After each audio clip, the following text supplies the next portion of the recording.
This is the station you hear in stores and offices. In just about every place a radio is allowed. Marquette County's Sunny 101.9. Anyway, that's all part of the retrospect, isn't it? Vehicles, Sunnymobiles. Don't get me started on that. All right, we got a couple of minutes here.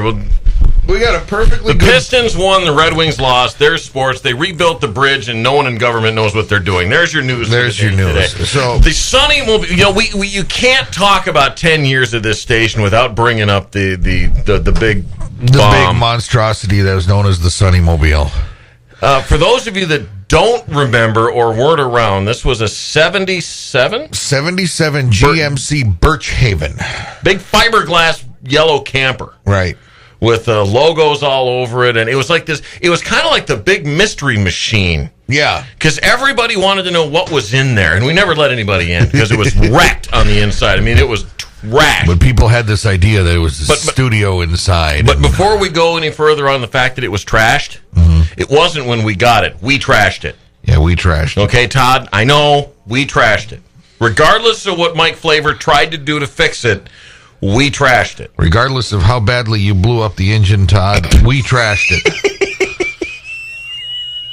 One of my earliest memories of this place is, I was getting interviewed here, and they show me this sketch of the station vehicle. Still over there on that file cabinet over there, of this big yellow bus-looking camper. I thought, okay, well, why not? Then the first time I saw it, I'm like, oh my God. Shortly thereafter, Clan Du Nordijk decides to take the thing on a trip downstate. They were going to go and see some friends and family and do some business. And the Sunnymobile took off from Marquette. And off they go. Everybody's waving, and we're all like, have a safe trip, Todd, and enjoy it, kids. And it was Good Friday. And it was a Good Friday. And Good Friday, the holiday, not a Good Friday as far as how we felt about things. So they take off, and they make it to Alger County. Koski Road. Yep. I'll never forget that. About as far. Was it just past Shelter Bay? Yeah. It was just shy of Christmas. And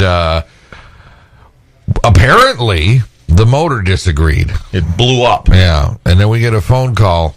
Could you guys drive out here and bring our van, and then we'll have the service people, when they come and pick up the Sunnymobile, take you guys back to Marquette.